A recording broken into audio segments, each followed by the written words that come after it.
bring back racist jokes. Mr. Reagan. Now, I know what many of you might be thinking. I'm a good Christian person. I'm not a racist. I don't believe in that sort of thing. Chris, what are you talking about? We don't need to bring back racist jokes. That's terrible.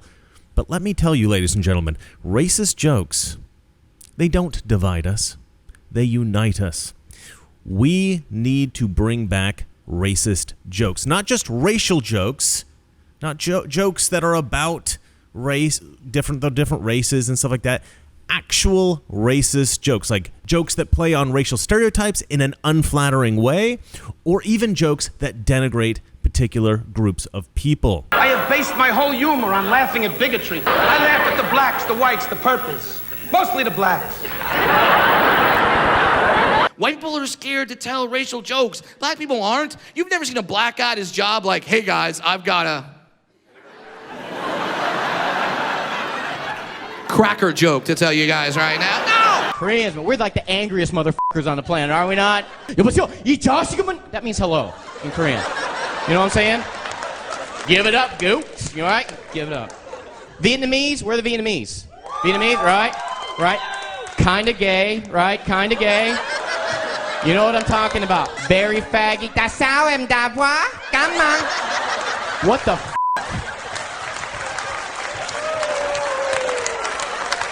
What is the most offensive joke that you've ever written?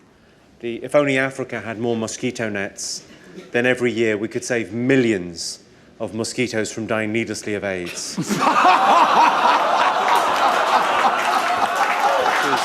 Wow.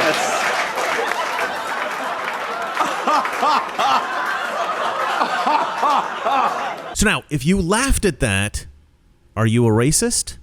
I mean, maybe. But laughing at a racist joke certainly does not indicate that you are a racist. Not at all. And not telling a racist joke, that doesn't indicate it either. And, you know, that may be counterintuitive, but I'm going to get into the details of all of this in a second. First, I want to discuss the reason that I made this video.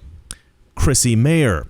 Chrissy Mayer is a stand-up comedian and a political commentator who is really blowing up right now. And she also happens to be a personal friend of mine. Ladies and gentlemen, this girl is genuinely funny. And I know what you're thinking. A female comedian? Funny? Well, that doesn't make any sense. And yeah, no, I know. I'm there with you. But it's true. It can happen. Do you remember Roseanne back in the day? If you're fat, just like be fat and shut up.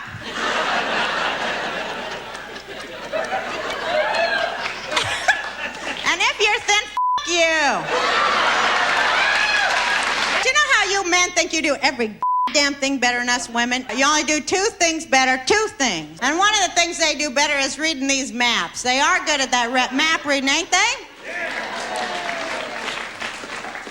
Because only the male mind could conceive of 1 inch equaling 100 miles. Like a lot of people, okay, they'll come up to me all the time and they really do say this to me. They come up to me, they go, God, Roseanne, you're not very feminine.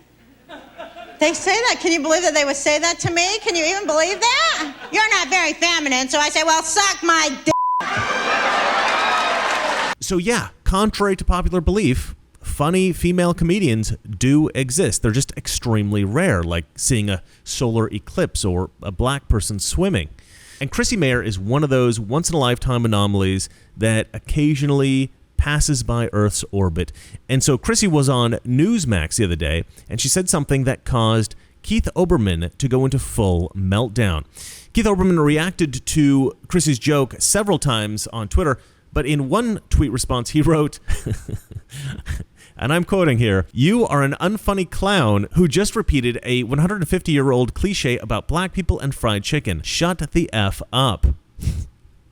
What a gentleman. And look, when Keith Olbermann goes into full meltdown over something that you say, you know you must be saying something brilliant. Now I'm going to play the clip of Chrissy Mayer on Newsmax and reveal what she said in one moment. First, of course, I have to sell you something. Every day it seems like we're inching ever closer to the apocalypse. Considering the disastrous policies of the current administration, it's terrifying to think what might happen if we get another 4 years. It's possible that the entire food supply chain could break down. So it's my personal view that we all need at least 3 months worth of food stocked stocked up. Now, if you don't have that, you can go to preparewithmrreagan.com and get a 3-month emergency food kit from My Patriot Supply. And right now they're offering this at $200 off, so it is a very good time to buy. This kit gives you breakfast, lunch, dinner, drinks, and snacks, enough food for one person for 3 months. It provides over 2,000 calories a day for optimum strength and energy. And with this $200 off deal and free shipping, this might be a good time to stock up. And make sure you get one kit per person in your household so you don't run out. I was actually at one of these big box stores the other day and I spotted their emergency rations kit, and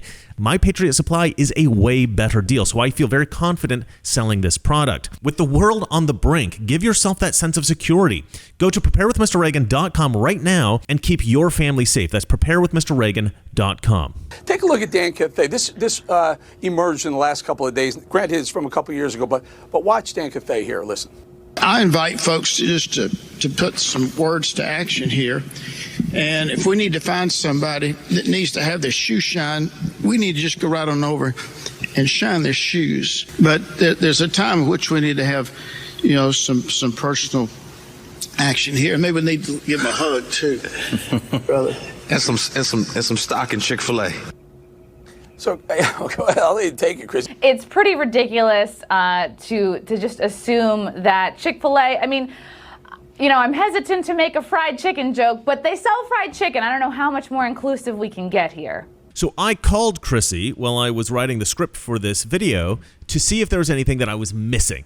And she made the point that she didn't even intend to make a joke about black people and fried chicken. She actually messed up the joke that she was trying to make. She said to me, and I'm paraphrasing, of course, but she said something like, I'm imagining what they're saying at these marketing meetings at Chick-fil-A, and she was like, I could just see them saying something like, how much more inclusive can we be? We already sell fried chicken. So really, she was making a joke about Chick-fil-A executives. She's making a joke about somebody who is, socially inept, who doesn't understand cultural norms. But even if she had intended the joke the way it came out, I love jokes like that because it becomes a kind of self-deprecating joke when you say it straight, as if the comedian telling the joke is socially inept, or that they just don't care about social norms, right? They're just totally disregarding social norms, and that is very funny. I love those kind of jokes. I would tell that joke. How much more inclusive can they be? They are already selling fried chicken. I love that joke. So, of course, somebody on Twitter who calls herself the Cynical Zoomer clipped Chrissy's joke and she posted it to Twitter, and it went viral, and Keith Olbermann caught it and he reposted it along with a totally measured and not at all insane statement. Look at this piece of shit, Chrissy Mayer, being overtly and proudly racist. What a piece of crap that guy is. Now, Chrissy Mayer responded to the quietly dignified Keith Olbermann by reposting one of his finest moments. She writes, "You're right, Keith Olbermann. I should have just made a Kunta Kinte reference." She was, of course, referring to Keith Olbermann's 2020 tweet in which he wrote, "Donald Trump has always been, always will be, and on the day of his bid for re-election still is, a whiny little Kunta Kinte." Now, he subsequently tried to explain this really bizarre jab at Trump by saying that Kunta Kinte was supposed to be some kind of clever way of calling Trump something that I can't say on YouTube, so I'll spell it out the way we do when little children are in the room. C-U-N-T. LeVar Burton himself, the actor who played Kunta Kinte, responded by tweeting, "Dear Keith Olbermann, Kunta is pronounced with the long U as in unity, not the short U as in cup. Try again. Love, Kunta." Dad, this is stupid. I'm so bored. How can you be bored? This convention has everything. You can even try on LeVar Burton's visor. Why would he wear these? Who would invent these for him? And I believe, I may be wrong about this, but I believe that LeVar is a raging leftist. I'm not 100% sure about that, but I think so. And even he did not appreciate Keith Olbermann's little joke. But that's the thing. Keith Olbermann was trying to make a joke.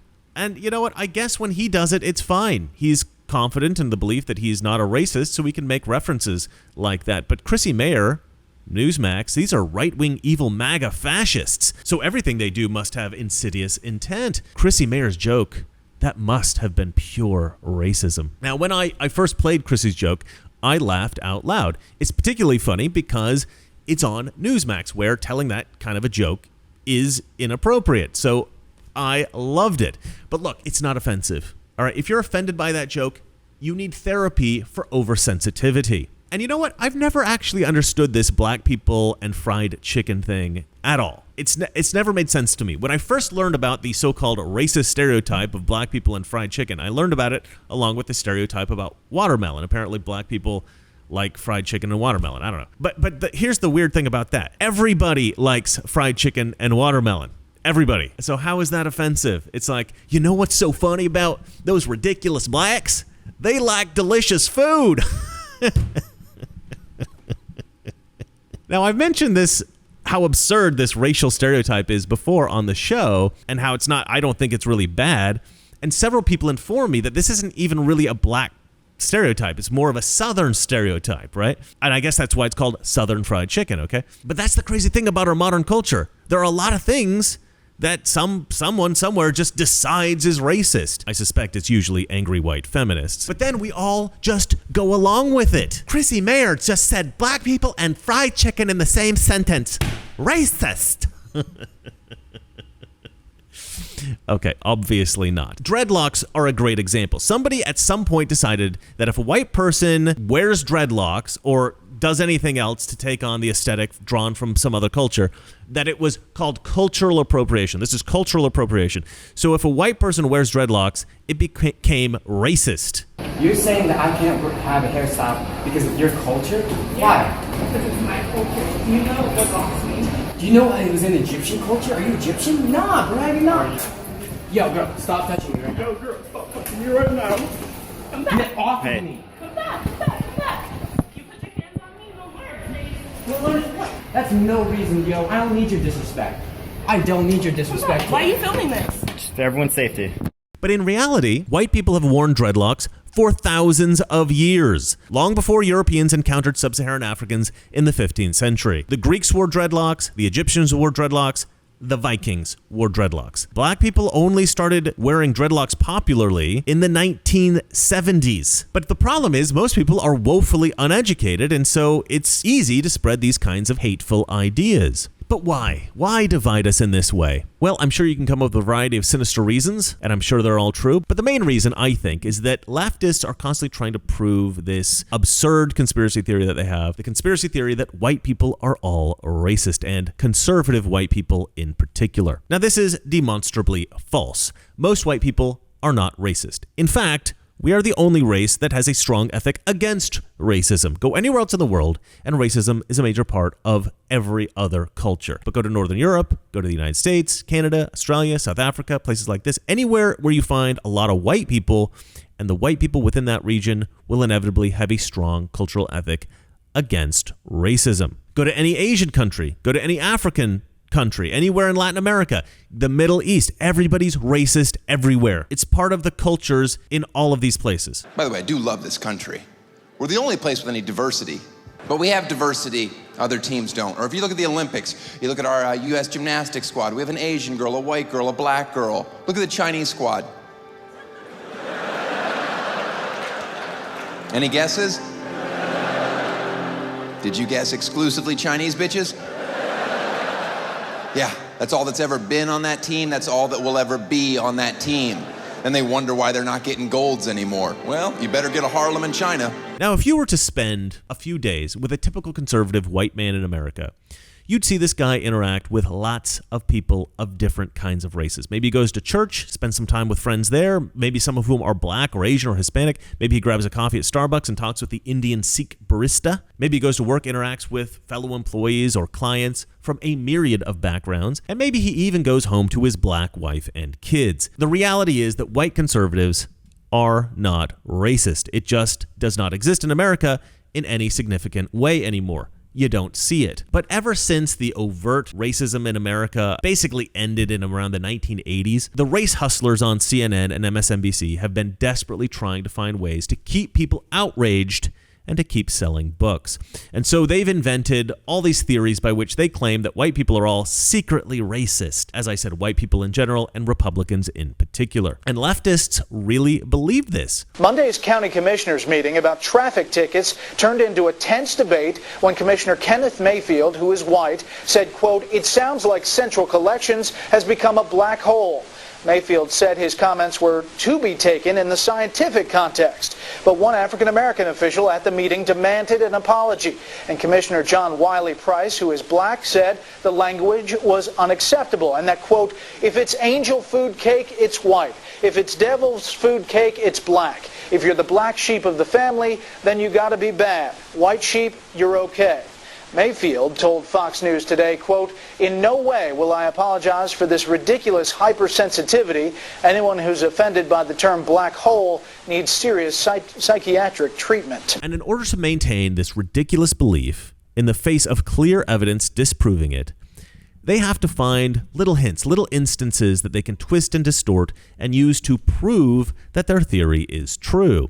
And so that's why there is this constant push to claim that things are racist when they aren't. Leftists are all the Jew hunter from Tarantino's movie Inglourious Bastards. But instead of hunting Jews, they're hunting evil, racist conservatives. And instead of executing us under the floorboards, their strategy is to try to expose us publicly, get us fired from our jobs, and banned from social media, to eliminate our sources of income, destroy our lives, and make us social pariahs. The Jew hunter and the radical left-wing activist are no different. They are the same kind of monster. But good people don't want division.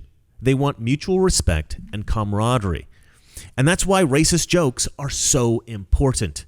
You might say, well, not racist jokes, racial jokes. No. As I said before, racist jokes. When you talk about racial issues, when you joke about it, when you have a discussion, that's how you learn and appreciate other cultures. 2 weeks ago, my Asian buddy called me up and he asked me for help to fix his iPhone. Think about that for a second, okay? And that's not realized. This is how we could end racism if every group just asks for help with something they're supposed to be good at. Like, how much would you love Indian people if your Indian friend just called you like, oh my God, you need to help me. I am in desperate need of customer service, right? We need racist jokes to be acceptable once again in society because it's the digs, the jabs, the roasts. These are what really allow us to bond. In Ireland, they call this taking the mickey out of someone or taking the mick, right? If you take the mickey out of somebody, it's not because you hate them, it's because you love them. Sometimes it's because you hate them, but then you're just a bastard. But here's the thing, okay? When I was a kid, my family went on a camping trip, and we were pulling into this family camping area, which was kind of a nice one, right? And the sun's going down, and we get in to the tall trees, driving through these tall trees. And my dad, he can barely see because it's so dark, right? It's getting to be night. And he's really complaining, he's saying, why don't these people have any lights in their campground? How do people drive through here at night? This is ridiculous. My mom turns to him and just says very dryly, you still got your sunglasses on. We all bust up laughing. He takes his sunglasses off. He's dying laughing, And we gave him crap about that for years. But I obviously don't hate my father. I love my father. But I still tease him about that because that's what families do. We tease each other. My family teases me about stuff. We tease my sister, my brother, my other brother. We tease each other like crazy. And it's because we have a life together. We lived together for 18 years of my life. And we know each other very well. And it's a bit of fun to do that. Ribbing and teasing indicates a familial affection. But the problem is that this is a masculine way to show affection. This is what men do. Now you're just gonna learn how guys talk. How you doing, Martin, you crazy Italian prick? Waltz, you cheap bastard. I should have known you'd come in. I was having such a pleasant day. You see, kid? Now that's how guys talk to one another. And unfortunately, the left has feminized American culture. Feminists find everything that men do deeply offensive. And the reason primarily, I think, is because they don't understand it. If you make a joke about something, anything, to a dour feminist, you are not having a laugh. You're being offensive. We have let humorless, shrill lesbians like Keith Olbermann take over our culture, and we need to take it back. The truth is that those who condemn racist jokes, these people are the real racists. If you protect a particular group from the barbs of comedy, then you must think that this group can't take it, that they're overly sensitive, that they're too delicate. And I think that is far more racist than the person who's willing to actually tell the joke. It's like when the left says math is racist, or grammar's racist, or voter ID is racist. Well, we can't expect these primitive black people to do math, or speak English properly, or get an ID. They just stepped out of the jungle. They're less likely to have state IDs. You have to have access to the internet. You have to be able to pay an internet service provider for a certain fee. Well, I feel like they don't have the knowledge of how it works. You carry ID around? Yes, I have state ID. Do you know any black person who doesn't carry ID? No. Everyone that I know has an ID. Why would they think we don't have ID? The reason that most people laugh at a racist joke, it's not because they're viciously rooting on some kind of dig at black people or Asians or Muslims or whatever. The reason we laugh at racist jokes, for the most part, is that these jokes are socially unacceptable. One of the main reasons that a racist joke is funny is that it indicates a kind of disregard for social norms on the part of the comedian, and that is often very funny. This mate of mine runs a comedy club. He decided to put on a night of American stand-up comedy. There happened to be 3 American stand-ups in London the same weekend. The first act goes up on stage. He's a black American stand-up out of New York City. All his jokes were based on negative, racist stereotypes. He totally got away with it that night. He got a big round of applause at the end of about half an hour set, and he walked back to the green room, and my mate went in after him, and he said, I want a word. You'll get paid for tonight's gig, there's no problem with that, but you would not be welcome back at my club telling those kind of jokes. I don't think it's okay for you to tell racist jokes just because you're a black guy. I think it denigrates the struggle of the African American people. You can never say that no one's told you so, because I'm telling you so right now. It's racist and it's wrong. And the comedian went, I agree. When you're right, you're right. But I'm the other black comic, I haven't been on yet. Unless you are a racist, telling a racist joke is not actually racist. There are a myriad of good reasons to tell a racist joke, and there is only one bad one. And so it's absurd that today leftists always assume that it's the bad one. But I've already explained why they do this. They are desperate to prove their absurd conspiracy theory that white people are all secretly racist. But the truth is that we do still have racist jokes in America. The problem is they're all about white people. And this is an indication of the true reality in America. White people have been demonized to such an extent that folks can openly ridicule us. They can condemn us. They can make spiteful jokes at our expense. Not playful ribbing, but truly hateful jokes. And it's all perfectly fine. But if a white person makes a playful joke in good fun about any other race, well, that white person, they're just a racist. But I guess that's just what they call white privilege. Well, that's it for me. And remember, it's not that our liberal friends are ignorant. It's just they know so much that is not so. Good night. The great governor of the state of California, and the man that was wanted to be president desperately. Governor Reagan, from the bottom of my heart, Governor, I never liked you. I never liked your family. Sit down, Governor. You're making a fool of yourself.